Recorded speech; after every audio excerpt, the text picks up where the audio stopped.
Saúdos com a graça e a paz do nosso Senhor Jesus Cristo.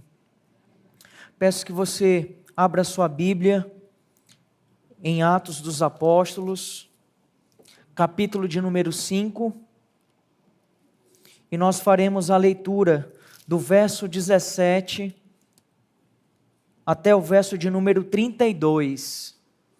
Nosso desafio é meditarmos nessa porção, é uma porção generosa, do verso 17 até o verso 32. Todos acharam? Então, ainda que sentado, mas com toda a reverência, é a palavra do Senhor, é o momento mais importante da exposição, porque é a palavra de Deus sendo lida. Então, com toda a reverência, ouça a voz de Deus. Diz assim, Atos capítulo 5, verso 17. Levantando-se, porém, o sumo sacerdote e todos os que estavam com ele, isto é, o partido dos saduceus, ficaram com muita inveja. Prenderam os apóstolos e os recolheram à prisão pública. Mas, de noite, um anjo do Senhor abriu as portas da prisão e, levando-os para fora, lhes disse: vão ao templo e digam ao povo todas as palavras desta vida. Tendo ouvido isto, logo ao amanhecer, entraram no templo e ensinavam. Quando chegaram, o sumo sacerdote e os que estavam com ele convocaram o sinédrio e todo o conselho dos anciãos do povo de Israel e mandaram buscar os apóstolos da prisão. Mas, quando os guardas chegaram lá, não os encontraram no cárcere e, voltando, relataram dizendo: encontramos a prisão fechada, com toda a segurança e as sentinelas nos seus postos juntos às portas. Mas, abrindo as portas, não encontramos ninguém dentro. Quando o capitão do templo e os principais sacerdotes ouviram estas informações, ficaram perplexos a respeito deles e do que viria a ser isto. Nesse momento, alguém chegou e lhes comunicou: vejam, os homens que os senhores prenderam estão no templo ensinando o povo. Então o capitão e os guardas foram e trouxeram sem violência, porque temiam ser apedrejados pelo povo. Trouxeram os apóstolos, apresentando-os ao sinédrio, e o sumo sacerdote os interrogou, dizendo: não é verdade que ordenamos expressamente que vocês não ensinassem esse nome?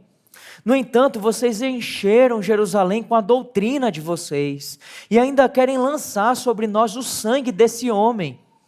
Então Pedro e os demais apóstolos afirmaram: é mais importante obedecer a Deus do que aos homens.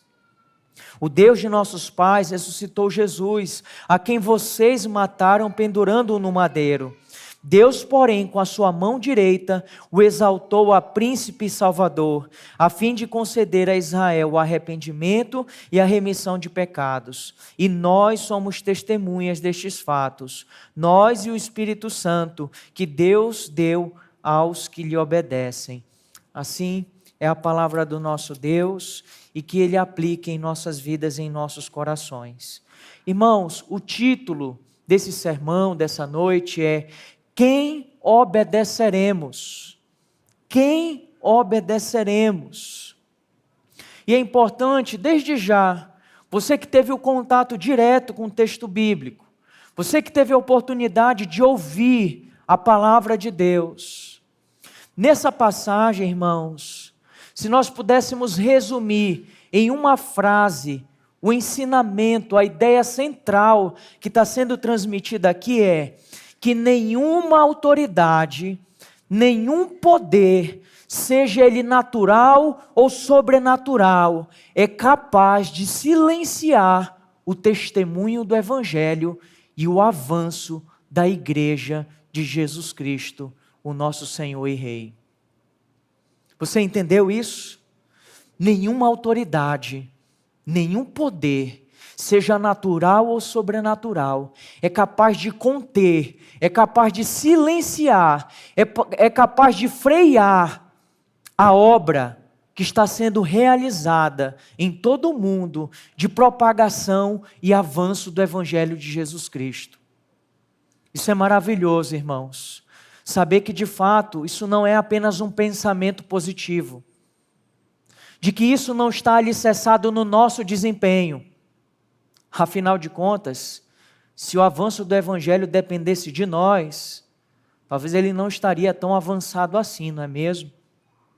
Mas é porque Deus, por meio do seu Espírito, é que está conduzindo a sua igreja, é que está despertando o seu povo e realizando essa obra maravilhosa, à medida em que Ele levanta homens e mulheres, é que nós podemos, irmãos, pela fé, reconhecer que de fato essa obra tem avançado, e de fato tem avançado. Quando nós olhamos para esse texto, nós somos inclinados, irmãos, a focar apenas na superficialidade. O que seria isso?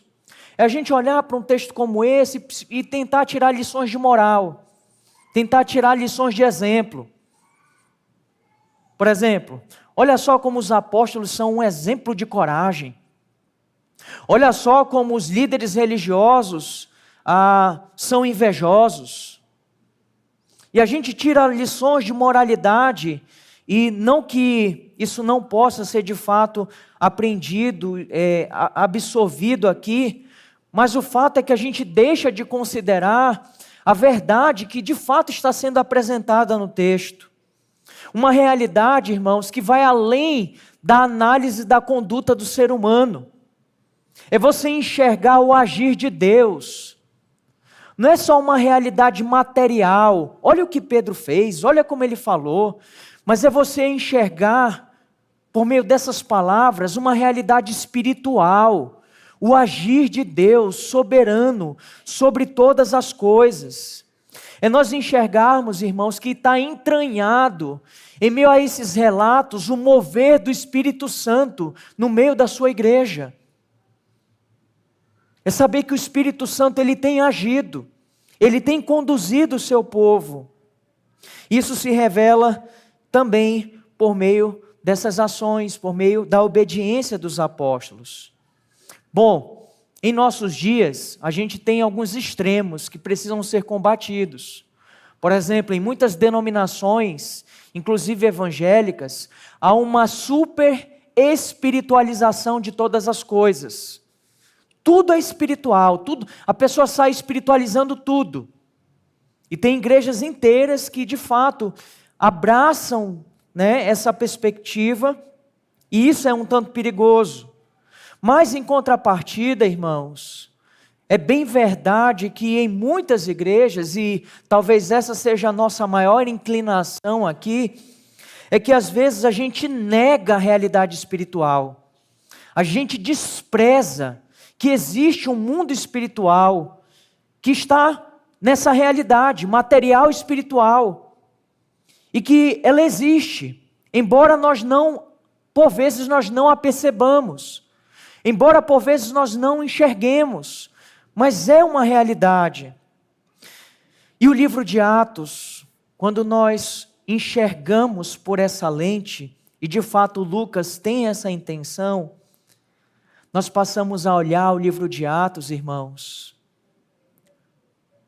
como um livro que retrata a história da derrocada do império das trevas e o avanço do reino de Deus. É uma realidade espiritual que está sendo retratada aqui. É como se diante dos nossos olhos, irmãos, nós estivéssemos observando, sendo cumprido, as profecias que estão retratadas lá por Daniel. O sonho de Nabucodonosor, aquela estátua grandiosa representando todos os impérios do mundo, sendo ruída diante dos nossos olhos, porque o reino de Deus é chegado. E agora esse reino há de avançar.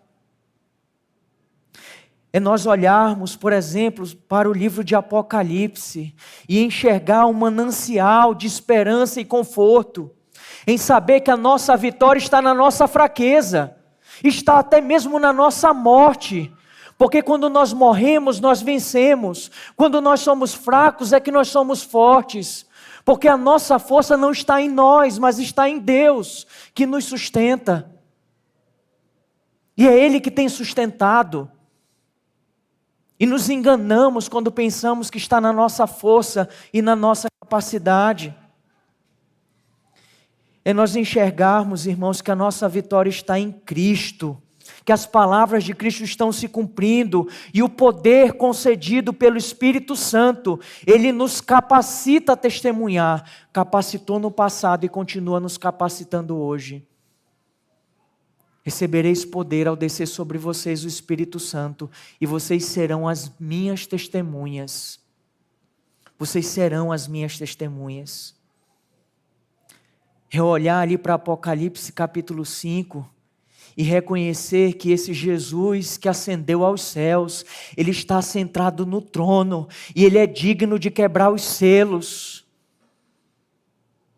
E Ele agora está cumprindo todas as suas promessas e o seu reino está avançando, está sendo propagado por toda a terra. Bom, essa passagem trata aqui do segundo encarceramento dos apóstolos. Pelo menos para Pedro e João já é o segundo. Mas aqui, como o texto bem diz, agora já não é mais apenas Pedro e João, mas todos os apóstolos são encarcerados. E o que eles fizeram diante das ameaças, diante das prisões, diante das acusações, diante das proibições do primeiro encarceramento? Eles se silenciaram? Eles se calaram diante da oposição? Não. Eu não sei se você se recorda, mas nós ouvimos aqui. Diante de toda a perseguição, eles fizeram foi orar, e eles clamaram dizendo: Senhor, os teus olhos contemplam aqueles que nos perseguem. Senhor, nos dá ousadia e coragem para pregar a tua palavra. Você está entendendo? Está a caminho da morte. É não se preocupar com as consequências, mas custe o que custar, está disposto a obedecer a Deus, ainda que lhe custe a vida. Essa oração se encontra em Atos capítulo 4. Vamos conferir verso 29 e verso 31. Olha o que eles disseram na ocasião: agora, Senhor, olha para as ameaças deles e concede aos teus servos que anunciem a tua palavra com toda ousadia. Essa é a oração de quem acabou de ser solto, de quem acabou de ser preso. E no verso 31, tendo eles orado, tremeu o lugar onde estavam reunidos. Todos ficaram cheios do Espírito Santo e com ousadia anunciavam a palavra de Deus. Vimos também que nessa igreja, ela de fato está vivendo a unidade, a generosidade, a voluntariedade, mas apesar disso, o próprio apóstolo Pedro reconhece a atuação de Satanás ao encher o coração de duas pessoas que estavam no meio deles. E aí nós vemos as ameaças internas, pessoas que estão entre nós, mas não são necessariamente dos nossos, porque senão perseverariam, mas estão em nosso meio. Pessoas com uma hipocrisia disfarçada de generosidade. Mas a investida de Satanás, irmãos, não foi apenas interna, ela também é externa. E essa igreja que é generosa, mas que tem pessoas ali camufladas e hipócritas, essa igreja que tem experimentado os sinais e as maravilhas do Senhor, agora sofre mais uma investida de Satanás, uma investida agora por meio das autoridades religiosas de Israel. Bom, esse texto aqui ele tem 5 movimentos, e eu vou citá-los bem rápido, mas ao longo do sermão você vai perceber que nós vamos seguir eles.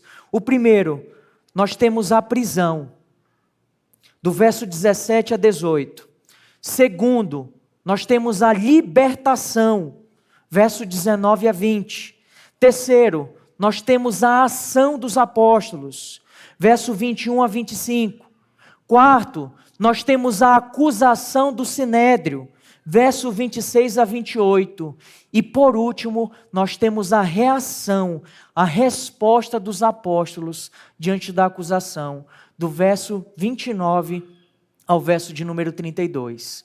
São 5 movimentos em que o texto vai progredindo: prisão, libertação, ação, acusação e reação.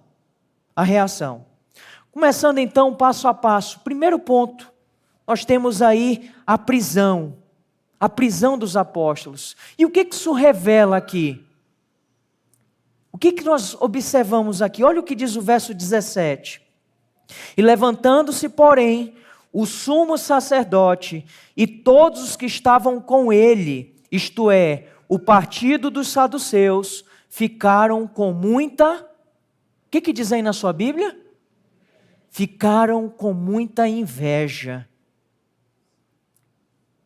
Nós temos aqui, irmãos, uma oposição que, além de ser incrédula, ela é uma oposição invejosa.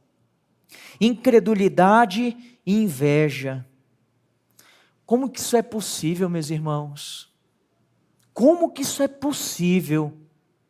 Diante de tantos sinais, diante de tantas maravilhas, pessoas, irmãos, lembrem-se, que estavam sendo curadas pela sombra do apóstolo Pedro. Isso é algo tremendo, né? Como diriam os pentecostais, é algo tremendo. Sendo curado pela sombra do apóstolo Pedro. Como é possível pessoas, diante de tudo isso, ainda assim desprezarem a Deus? É possível, sim. Eu poderia ilustrar isso retratando a nossa própria vida.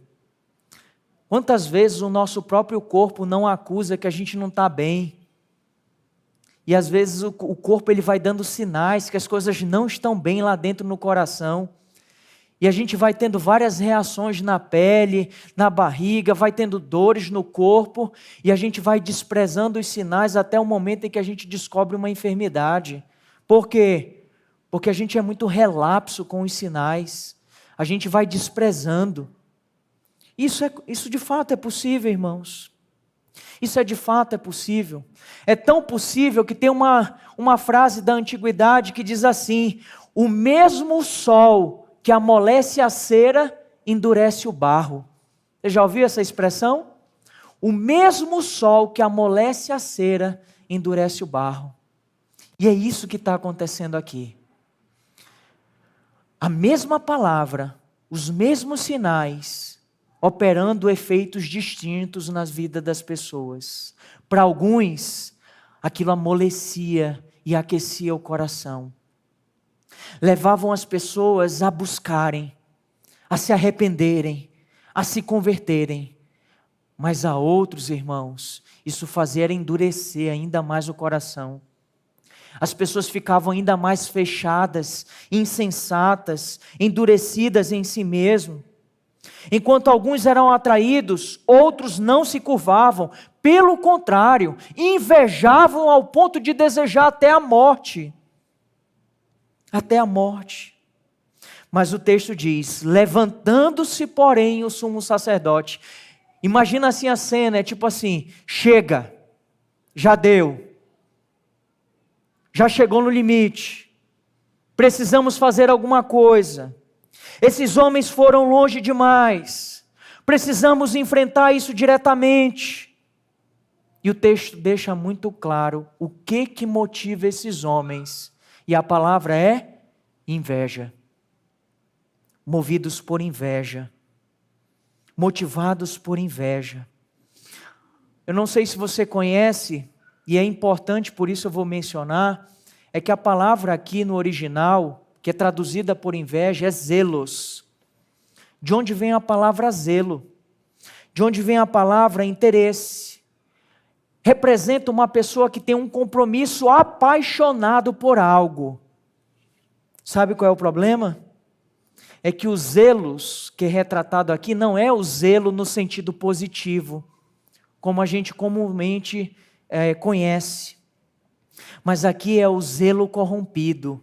E o que seria o zelo corrompido? É quando o pecado toma conta do coração, e esse zelo, na verdade, ele é melhor definido como ciúme. Às vezes a gente gosta de brincar com as palavras, né? Não é zelo, não é ciúme. É ciúme, é inveja, é competição, é disputa. Todo esse zelo que esses religiosos demonstravam, todo esse zelo, não era um zelo por Deus, não era um zelo pelo povo de Deus, não era um zelo pela obra de Deus, mas era um zelo disfarçado, que na verdade ocultava uma inveja ambiciosa, pessoal e egoísta. É ter o olhar viciado contra outra pessoa, é olhar para outra pessoa com preconceitos, com maus olhos, é disfarçar e se auto-justificar com um aparente zelo por alguma coisa, quando na verdade é egoísmo, é ambição. E o 10º mandamento condena isso, meus irmãos. Diz, Êxodo 20:17, não cobice a casa do seu próximo, não cobice a mulher do seu próximo, nem o seu servo, nem a sua serva, nem o seu boi, nem o seu jumento, nem coisa alguma que pertença ao seu próximo. O que nós temos aqui, irmãos, é inveja. E a inveja é um pecado terrível. Por quê? Porque enquanto externamente a gente aparenta uma coisa, por dentro a gente está apodrecendo. Ela apodrece a gente por dentro. Ela nos corrói por dentro. E se você tem cultivado um coração invejoso, você está se matando por dentro. Provérbios 14, verso 30 vai falar sobre isso. E talvez você pense assim, porque o mundo encara dessa maneira, né? Misericórdia, o pessoal tem inveja de mim. Aí a pessoa se acha grande por isso. Ela se acha superior aos outros por conta disso. Ela se acha melhor do que os outros. Mas não se dá conta de quê? De que o problema do invejoso não é com você. Porque você é apenas essa vítima agora. Mas ele tem outras vítimas. Ele sempre vai se incomodar com alguém. Porque o problema do invejoso é sobretudo um problema com Deus. Diante de Deus, não é com você. A inveja, irmãos, ela é alimentada pela ingratidão. É quando você é ingrato com o que você tem e com o que você é. É quando você é insatisfeito. E é por isso que é contra Deus. É como se você cultivasse no seu coração a crença de que Deus não é bom, de que Deus não é justo, de que Deus não é sábio. E que você tem um conselho melhor para Deus. Não era para Ele estar fazendo isso em favor do outro, era para Ele estar fazendo isso em favor de você. Era para você receber, era para você ser, é para você ter. E a inveja ela é alimentada exatamente por isso, irmãos. Insatisfação e ingratidão contra Deus. A gente tem que ter cuidado. Porque a inveja, embora ela seja oculta, ela dá vazão a outros pecados que estão conectados a ela, e talvez você não saiba disso. Mas olha, por gentileza, o que diz Romanos 1:29. E confira na sua Bíblia quais os outros pecados que estão associados com a inveja. Olha o que diz Romanos 1:29.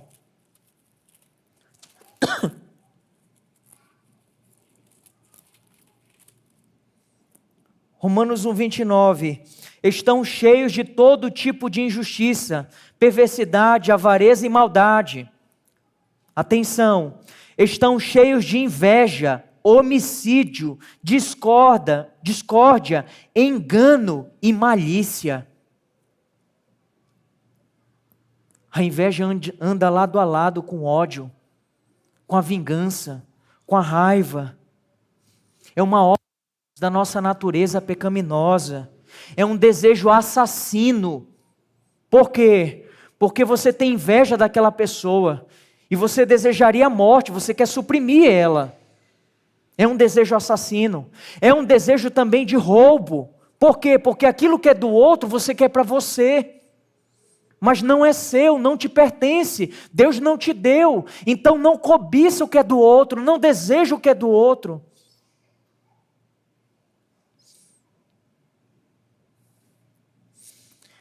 E o que Lucas reconhece aqui, irmãos, é que os acusadores dos apóstolos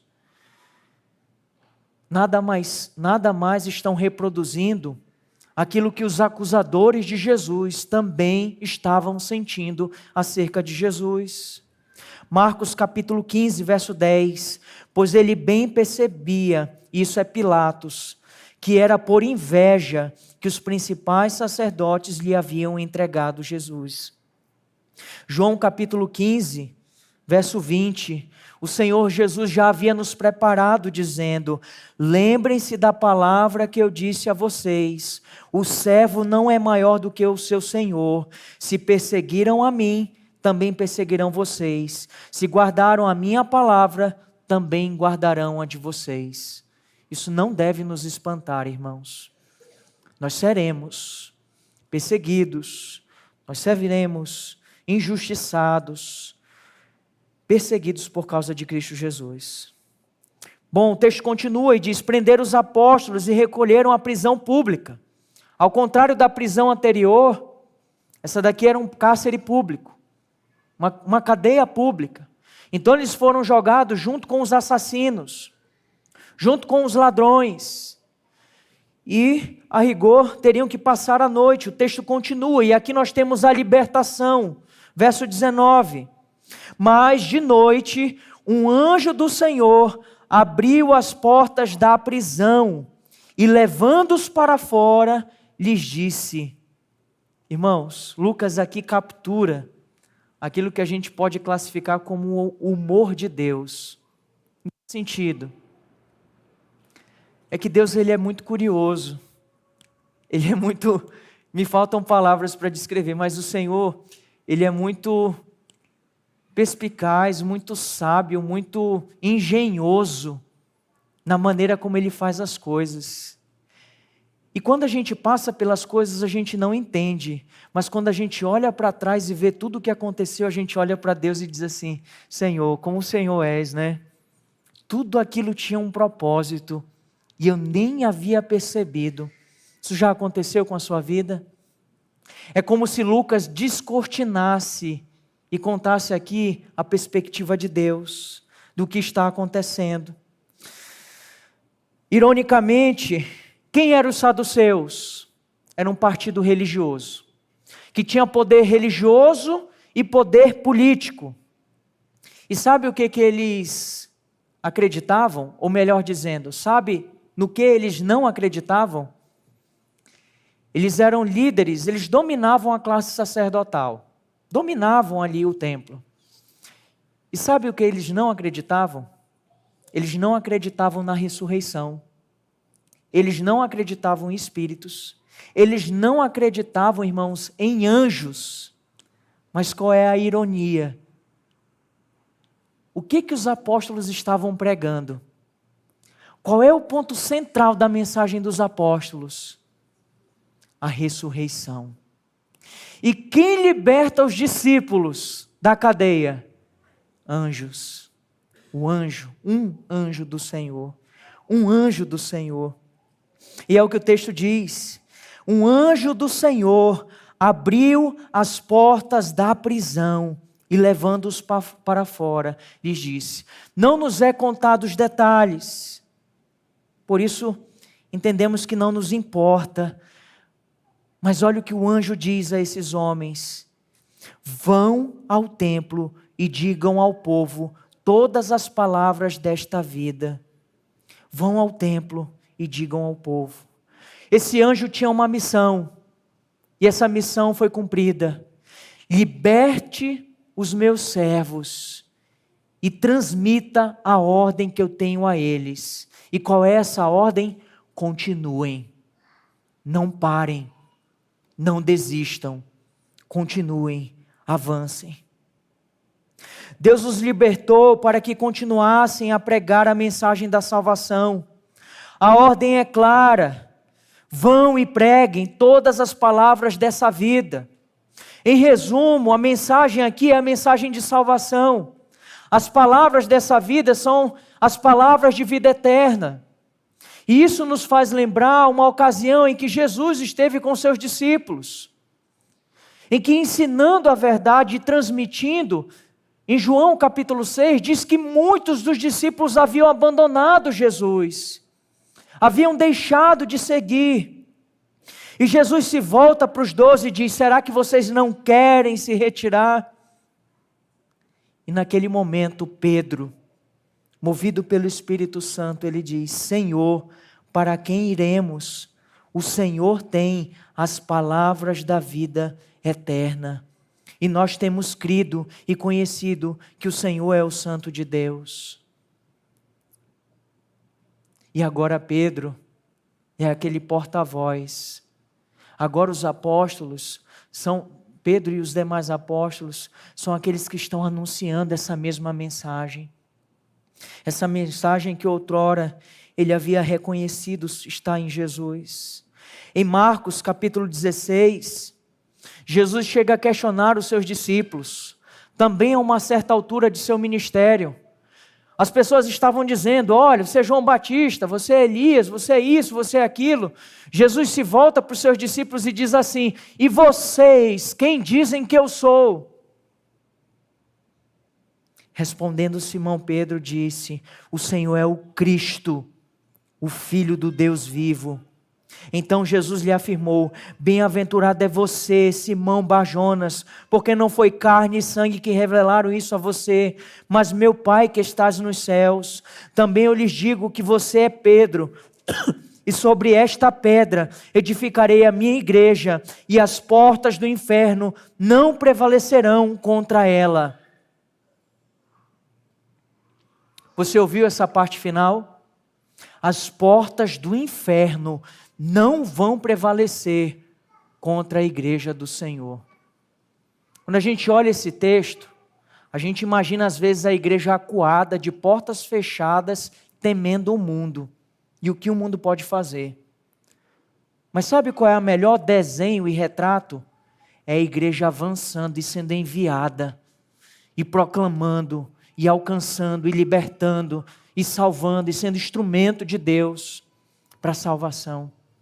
É essa a imagem. As portas do inferno não serão capazes de prevalecer contra a igreja do Senhor. Bom, diante dessa verdade, diante de tudo isso, diante dessa ordem, vão, digam ao povo. Nós temos a ação dos apóstolos. Terceiro, uma obediência irrestrita. Olha o que diz o verso 21. Tendo ouvido isto, logo ao amanhecer, entraram no templo e ensinavam.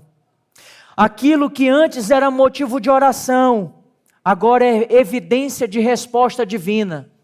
Eles pediram: Senhor, dá-nos ousadia para pregar. E o que eles estão vivendo agora? Eles estão cumprindo, eles estão vivenciando aquilo que antes eles oravam. Eles estão pregando com muito mais ousadia. Eles estão pregando com muito mais ousadia. Com toda a coragem, intrepidez, retornaram ao exato lugar onde os opositores disseram: parem de pregar sobre Jesus. Sacerdotes, saduceus, dominavam toda a região do templo. E eles vão exatamente lá no covil, lá no ponto central. Eles vão exatamente nesse lugar, obedecendo a ordem de Deus. Isso nos faz pensar, irmãos, e a gente precisa concordar. Eu não sei se isso é uma realidade na sua vida, mas de fato é de todos aqueles que verdadeiramente seguem a Jesus. E qual é essa realidade? É que cadeias, açoites, prisões, algemas, perseguições, tortura, resistência, nada disso é capaz de fazer uma pessoa cheia do Espírito Santo recuar. Sabe por que você recua?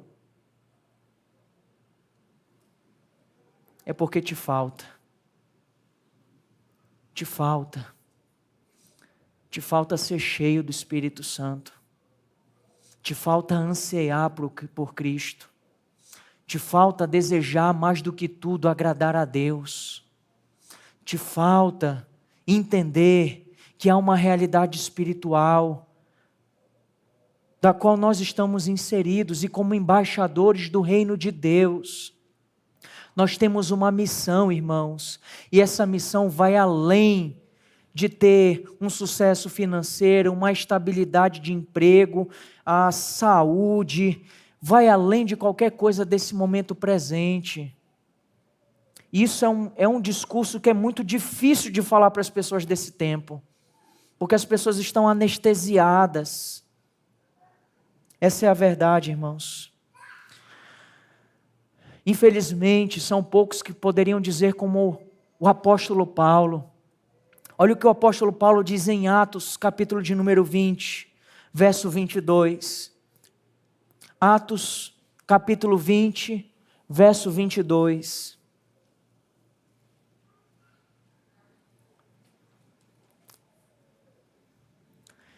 Atos 20, 22.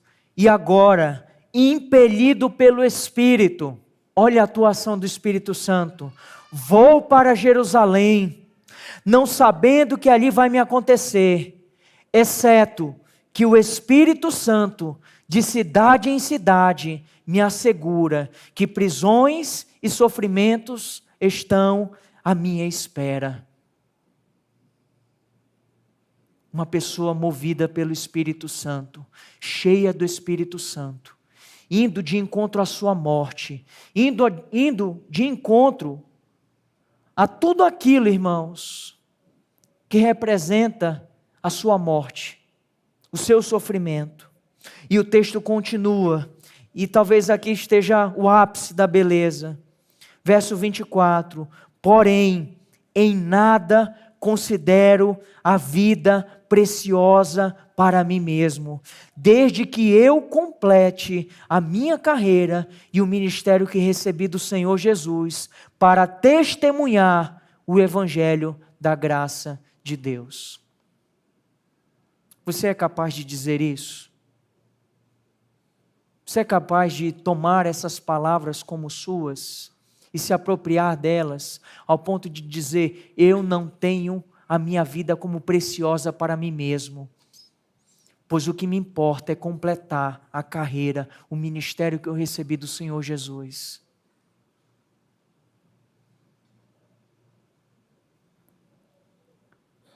Eu acredito que eu não estou aqui pregando para surdos, porque tem pessoas aqui que estão ouvindo. E eu não estou falando aqui em termos materiais, mas eu estou falando em termos espirituais. De pessoas que reconhecem a realidade espiritual, que sabem muito bem o propósito da vida, que entendem muito bem que essa vida tem sentido, essa vida tem propósito. Meu querido, não espere amanhã você estar diante de um túmulo, diante de um caixão. Não espere o fim de sua própria vida, porque aí vai ser tarde demais e a noite vai ter chegado para você. Onde aqueles homens estavam? Com que propósito aqueles homens foram libertos?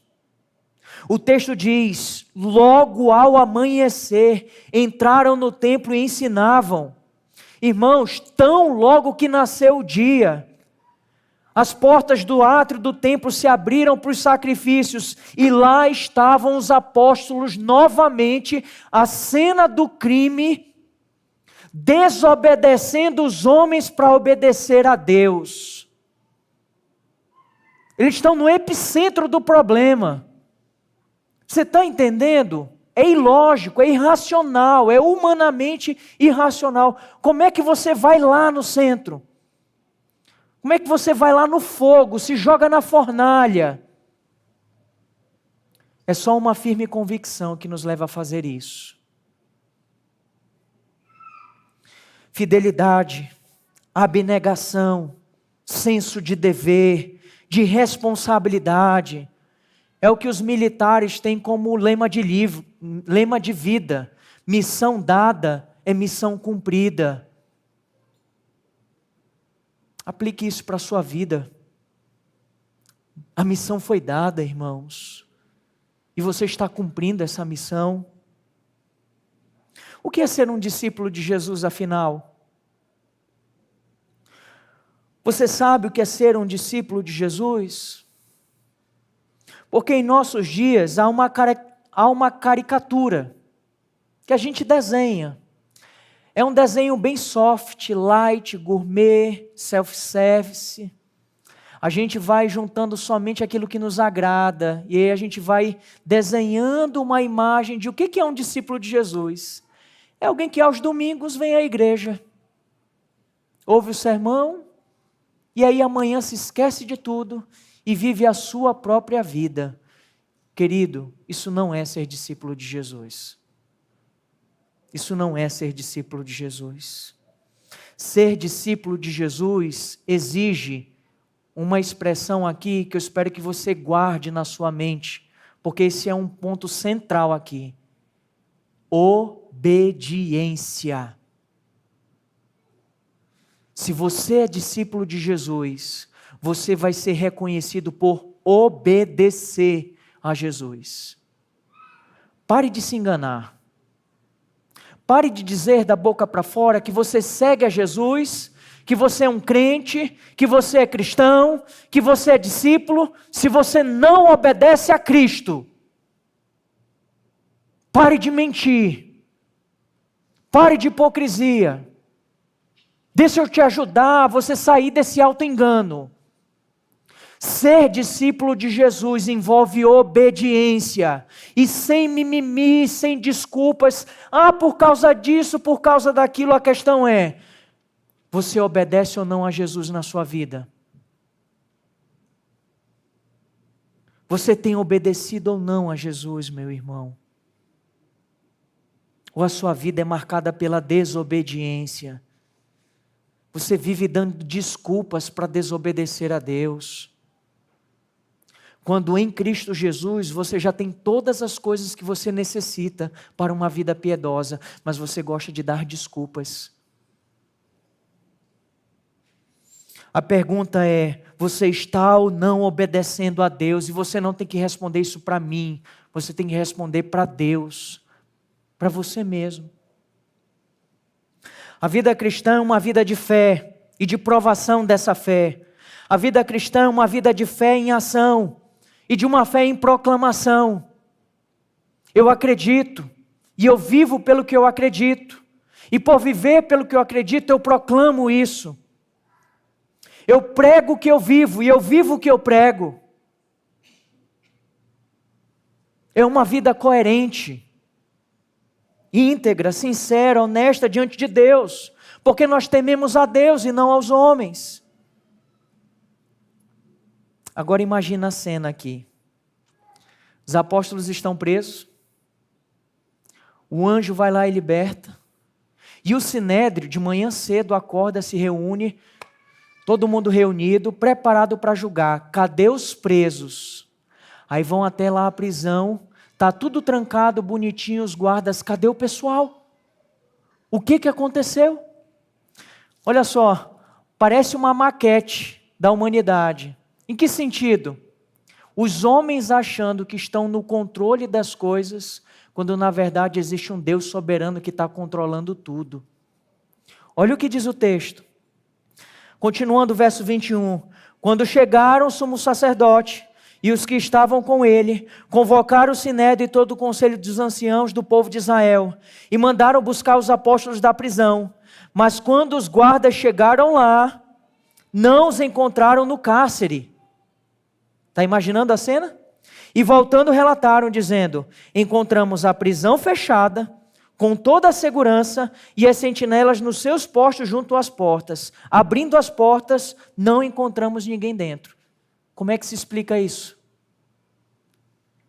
Como é que se explica isso, irmãos? Está tudo trancado, está tudo direitinho, os guardas estão lá, ninguém viu nada.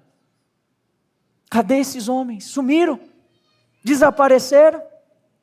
Verso 24, quando o capitão do templo e os principais sacerdotes ouviram essas informações, ficaram perplexos a respeito deles e do que viria a ser isso. Neste momento, alguém chegou e lhes comunicou: vejam, os homens que os senhores prenderam estão no templo ensinando o povo. A gente não prendeu eles. A gente prendeu. Está tudo trancado. Onde é que esses homens estão? Ei, eles estão lá no templo. Eles estão lá e estão pregando. E aí os guardas, todos sem jeito, com toda a cautela do mundo, porque estavam com medo de ser apedrejados, vão lá, abordam os discípulos. Vamos, nos acompanhem, por favor, por gentileza, nos acompanhem até a delegacia. E eles seguem, O sinédrio é convocado, todos estão a postos e os presos não estavam lá. Coisas que só Deus explica, irmãos. Tem coisas na nossa vida que a gente não consegue explicar. Já aconteceu isso na sua vida? Coisas extraordinárias. Parece que Deus deixa a assinatura dele. Com amor, seu Pai Celeste. É Deus dizendo: fui eu que fiz. É Deus fazendo. É Deus fazendo. É Deus intervindo. É de forma divina esses homens sendo libertos. E aqui, irmãos, é importante nós reconhecermos que o nosso Deus, Ele é o Deus soberano. Deus soberano. A doutrina da soberania de Deus. Deus está acima de todos os poderes, de todas as autoridades. Deus está acima de tudo e de todos. E Ele governa acima de tudo e todos. Olha o que Daniel diz, capítulo 4, verso 35 de Daniel. Todos os moradores da terra são considerados como nada, e o Altíssimo faz o que quer com o exército do céu e com os moradores da terra. Não há quem possa deter a sua mão, nem questionar o que ele faz. Esse é o Senhor. Esse é o Deus verdadeiro. Não sei se é o Deus que você acredita, que você criou na sua mente, mas o Deus verdadeiro é esse. Ele governa sobre os céus e sobre a terra. Ele tem autoridade sobre tudo. E Ele faz tudo conforme Ele quer. Um outro texto, Salmo 103, verso 19. Salmo 103, verso 19. Diz assim: nos céus o Senhor estabeleceu o seu trono, e o seu reino domina sobre tudo. O seu reino domina sobre tudo. Nada foge do controle de Deus. Nada escapa o seu governo, porque somente Ele é Deus. Os esforços humanos, as forças espirituais, demoníacas, o presente, o futuro, seja o que for, nada pode impedir o agir de Deus. Isso se encontra, irmãos, expresso de uma maneira muito única, bonita pelo apóstolo Paulo ao exaltar a figura de Cristo Jesus. Peço que você vá lá na sua Bíblia, Efésios capítulo 1.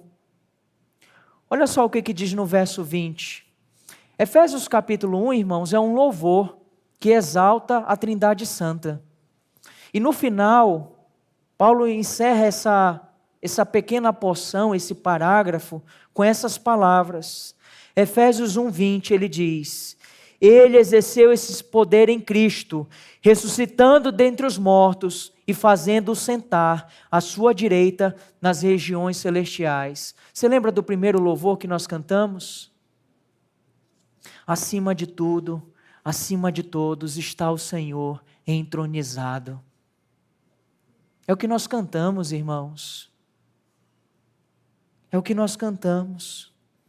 Aí o verso 21 diz: acima de todo principado, potestade, poder, domínio e de todo nome que se possa mencionar, não só no presente século, mas também no vindouro, e sujeitou todas as coisas debaixo dos pés de Cristo, e para ser o cabeça sobre todas as coisas, o deu à igreja, a qual é o seu corpo, a plenitude daquele que tudo enche em todas as coisas. Esse é o nosso Senhor Jesus Cristo. Ele está assentado nesse alto e sublime trono. Ele está à destra de Deus Pai Todo-Poderoso. Ele está reinando e governando. E esse Jesus, ele foi dado a nós, a igreja, da qual nós, irmãos, somos o seu corpo. Jesus está fisicamente aqui entre nós? Ele não está. Nós aguardamos a sua volta, em que ele retornará em glória e majestade. Mas enquanto ele não retorna, nós somos o corpo de Cristo. Irmãos, nós somos a manifestação visível do corpo de Cristo. A igreja do Senhor, a igreja local, ela é a manifestação visível de Cristo na terra, nesse tempo. Enquanto ele não retorna. Verso 25 e verso 26 diz: nesse momento alguém chegou a eles e lhe comunicou: vejam, os homens que os senhores prenderam estão no templo ensinando o povo. Então o capitão e os guardas trouxeram sem violência, porque temiam ser apedrejados pelo povo. Sem explicação nenhuma, sem entender nada, mas foram lá. E os apóstolos, sem resistência, sem violência, se submetendo às autoridades, porque o texto aqui não está dizendo que nós devemos ser insubmissos às autoridades. Você não vê violência. Aí tem cristãos em nossos dias querendo se rebelar com força, com violência. Irmãos, o texto não está falando isso. Os apóstolos estavam sendo perseguidos, foram libertos, mais uma vez conduzidos à prisão, e eles vão, sem resistir. Por quê? Porque eu sei que esse Senhor que me libertou, Ele há de me guardar. E é essa a convicção que nós temos, irmãos. Nós não tememos aquilo que o homem pode fazer. Porque quem nos guarda é o Senhor. E aqui nós temos a acusação, no verso 27. E o sumo sacerdote os interrogou, dizendo: não é verdade que ordenamos expressamente que vocês não ensinassem nesse nome? No entanto, vocês encheram Jerusalém com a doutrina de vocês, e ainda querem lançar sobre nós o sangue desse homem. Eles nem sequer mencionam o nome de Jesus. Eles ignoram o nome de Jesus. É lamentável. Esse homem, eles estão ridicularizando.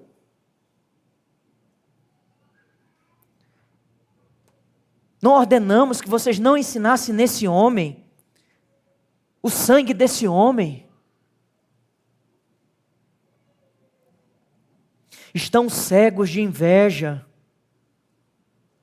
tão cegos que a única coisa que eles estão sedentos é pelo desejo de fato, tirar a vida dos apóstolos.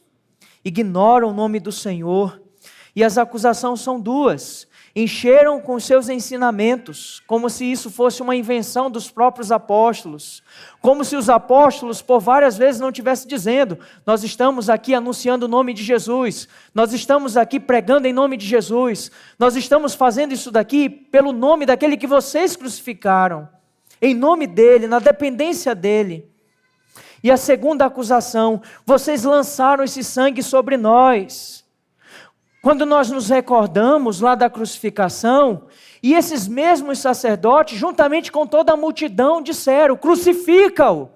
e lança sobre nós e sobre os nossos filhos o sangue desse homem. E agora eles estão dizendo: não nos acuse. Mas o grito deles era: crucifica, crucifica. Mateus 27, 24 diz: vendo Pilatos que nada conseguia, que ao contrário o tumulto aumentava, mandou trazer água e lavou as mãos, dizendo ao povo: estou inocente do sangue desse homem, fique o caso com vocês. E o povo todo respondeu: que o sangue dele caia sobre nós e sobre os nossos filhos. Mas agora eles estão acusando os apóstolos: parem de lançar o sangue dele sobre nós. Qual é a reação? E aqui nós temos o ponto 5. A reação dos apóstolos é apresentada por Pedro, representante do colégio apostólico, porta-voz, desde o cenáculo, no Pentecoste, no pórtico de Salomão, perante o Sinédrio, e mais uma vez, falando em nome de todos os apóstolos, Pedro diz: é mais importante obedecer a Deus do que obedecer aos homens. Nunca se esqueça disso. Guarde esse versículo no seu coração. É mais importante obedecer a Deus do que obedecer aos homens. Esse versículo tem muitas aplicações. Muitas aplicações. E a minha oração é que o Espírito Santo de Deus possa falar ao seu coração e aplicar esse versículo à sua necessidade, dizendo para você: meu filho, é mais importante você me obedecer do que você obedecer aos homens. É mais importante você agradar a mim do que agradar aos homens. É mais importante você viver para a minha glória do que viver para a sua própria glória, para a sua própria vaidade, ou viver para satisfazer a vontade das pessoas. Irmãos, a palavra daqui é obediência. Parece até que Pedro está retornando ao sermão que ele deu em Pentecostes. A palavra aqui é obediência, só que agora ele diz de modo muito mais direto. Porque olha só, no verso 19 do capítulo 4. Por gentileza, vá até lá. Olha o que diz o capítulo 4, verso 19. Na primeira ocasião, todos acharam? Mas Pedro e João responderam: os senhores mesmo julguem se é justo diante de Deus ouvirmos antes os senhores do que a Deus. Mas agora Pedro é direto. Pedro é direto. É mais importante obedecer a Deus do que aos homens. A autoridade de Deus está acima de toda e qualquer autoridade. E Pedro continua dizendo: o Deus, verso 30, o Deus de nossos pais ressuscitou Jesus, a quem vocês mataram, pendurando-o no madeiro. Deus, porém, com a sua mão direita, o exaltou a príncipe e salvador, a fim de conceder a Israel o arrependimento e a remissão de pecados. Pedro mais uma vez faz uma conexão, uma linha direta com o passado, mostrando uma continuidade da promessa. A promessa no Antigo Testamento e o cumprimento dessa promessa em Jesus, sendo Jesus o Messias. Dizendo: o Deus de nossos pais. Quem é o Deus de nossos pais? O Deus de Abraão, o Deus de Isaac, o Deus de Jacó. É esse mesmo Deus que exaltou Jesus, que ressuscitou Jesus dentre os mortos.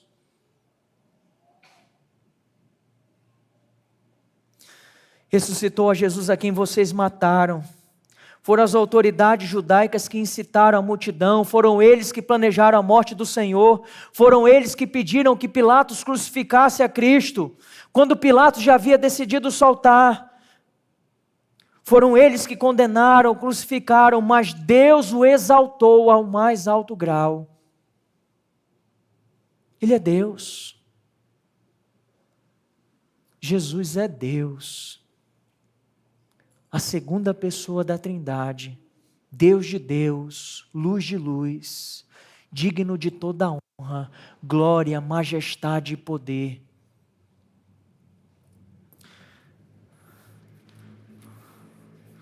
Uma palhinha de um louvor dos céus para aquecer o nosso coração. Digno és de pegar o livro e de quebrar os selos, porque foste morto e com teu sangue compraste para Deus os que procedem de todo tribo, língua, povo e nação, e para o nosso Deus os constituísse reinos e sacerdotes, e eles reinarão sobre a terra. Digno é o Cordeiro que foi morto de receber o poder, a riqueza, a sabedoria, a força, a honra, a glória e o louvor. Digno é o Cordeiro, digno é o Cordeiro. Deus o exaltou, e Ele é o príncipe salvador, a autoridade divina que governa e que exige obediência, mas é também salvador, porque importa que sejamos salvos por meio do seu nome, e não há salvação em nenhum outro nome, a não ser no nome de Jesus Cristo. É o texto que nós lemos durante o culto. É perante o nome de Jesus que todo joelho há de se dobrar, que toda língua há de confessar. E é porque Jesus é príncipe, Senhor, Salvador, irmãos, que nós nos submetemos a Cristo acima de todas as coisas. E por isso nós podemos fazer como as parteiras hebreias, que mesmo diante da ordem de Faraó, que era para sacrificar os recém-nascidos, elas desobedeceram Faraó para obedecer à ordem de Deus. E existem muitos outros exemplos nas Escrituras. E acredite, isso vai ser muito mais exigido em nossas vidas quanto mais se aproxima o dia. Porque quanto mais se aproxima o dia, mais haverá oposição e resistência ao Evangelho. E antes importa obedecê-lo. Como eu disse, aqui aponta para a necessidade de uma submissão a Deus acima de tudo. E por vezes isso implica em desobediência civil. Sim, desobedecermos às leis dos homens. Isso vai acontecer sempre que a lei dos homens ordenar aquilo que Deus proíbe ou proibir aquilo que Deus ordena. Vou repetir para você. Ordenar o que Deus proíbe e proibir o que Deus ordena. Está claro para você? Está simples? Quando você tiver isso diante dos seus olhos, desobedeça para a glória de Deus. Pode ser seu pai, pode ser sua mãe, pode ser seu pastor, pode ser quem for, pode ser a polícia, pode ser juiz, pode ser ministro. Antes importa obedecer a Deus do que obedecer aos homens.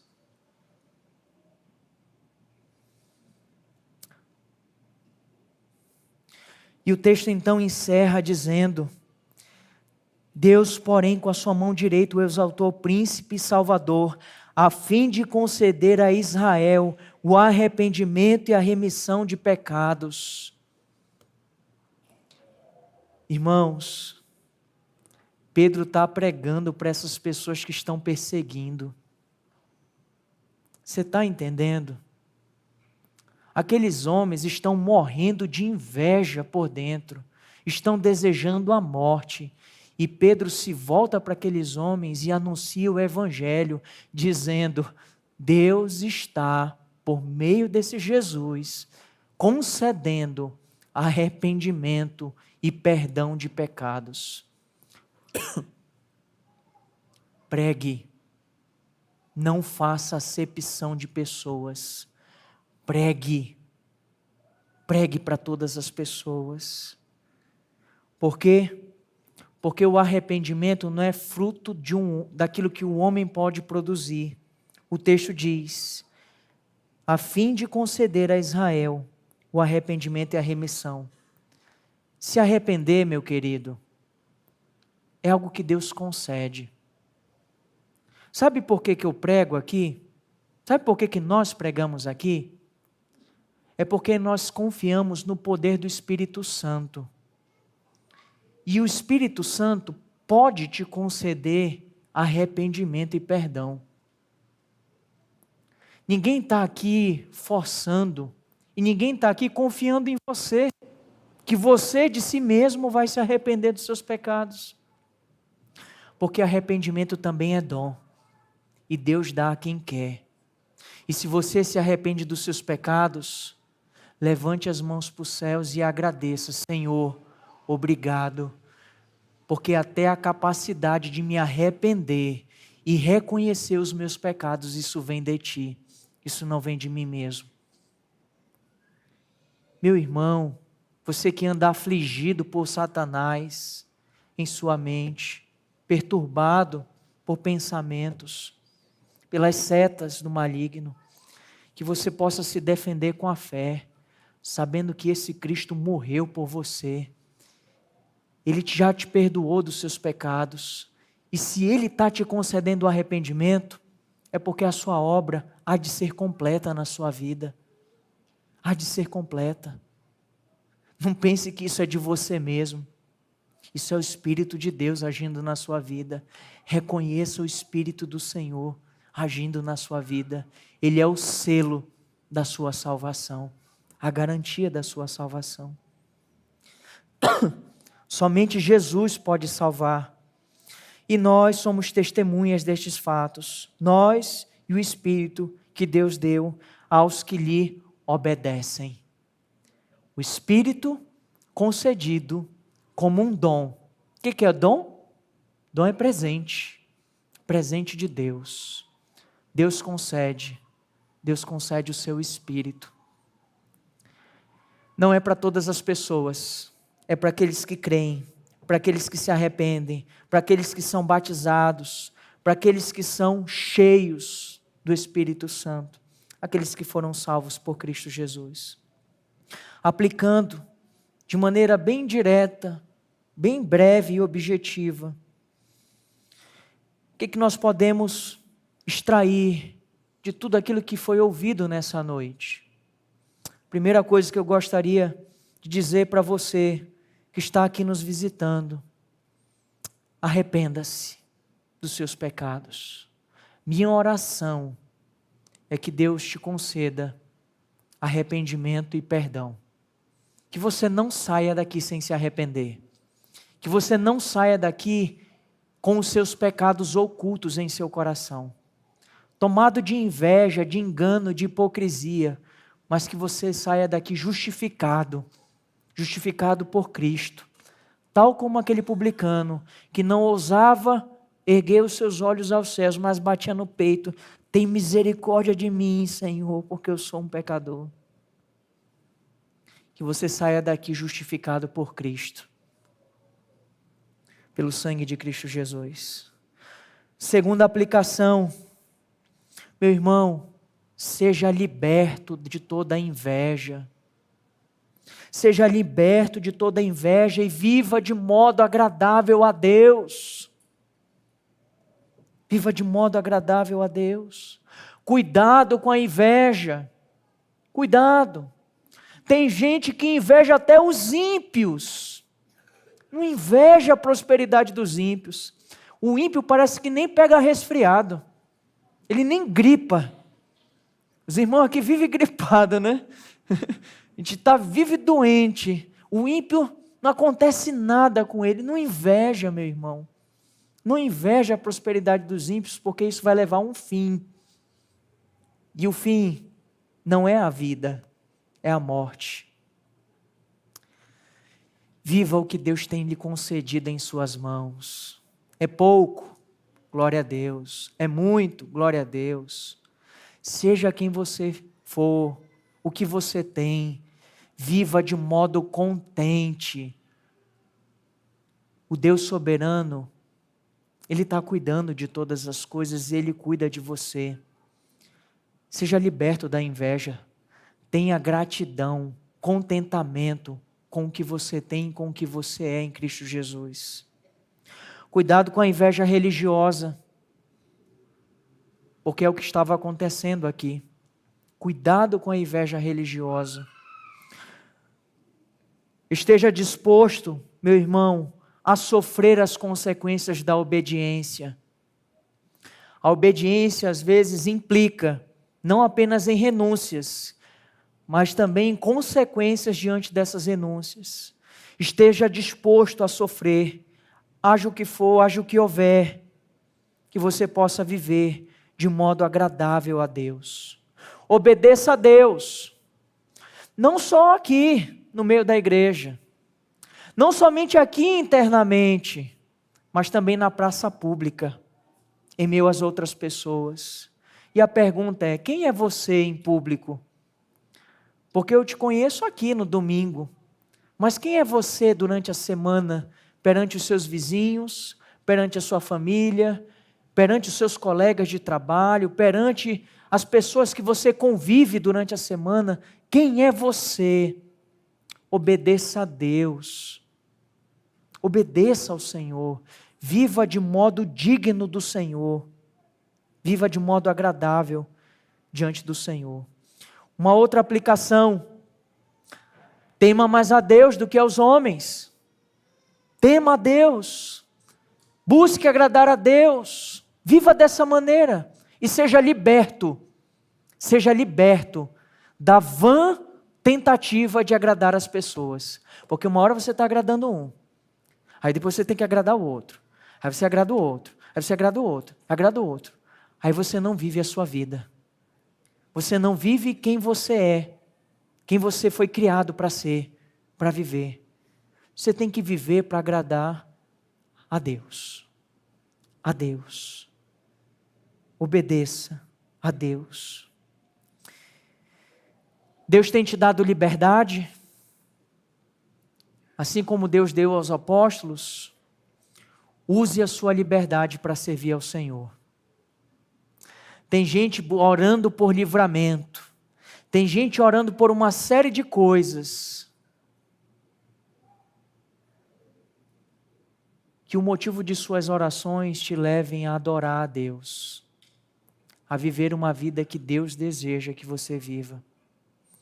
Tem gente querendo provisões, que Deus as liberte de uma série de coisas, mas liberte-as para quê?